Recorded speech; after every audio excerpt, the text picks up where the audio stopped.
Magandang hapon, ngayon pa araw na Miyerkules, May 22, 2024. Update po muli sa lagay ng panahon.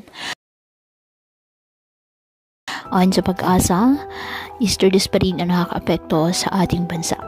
Isa ng low pressure area ang binabantayang cloud cluster sa silangan ng Mindanao. Ang nasabing sama ng panahon, posibleng kumilos papalapit po ng bansa at magpapaulan sa mga susunod na araw. Inaasang papasok ng ating Philippine Area of Responsibility mamayang gabi at posible po na maging bagyo at papangalan ng agaton ng Pag-asa. Ayon sa iba't ibang weather models, posibleng tumama sa Eastern Visayas o Bicol region ang potensyal ng bagyo o kaya mag-record palayo ng bansa.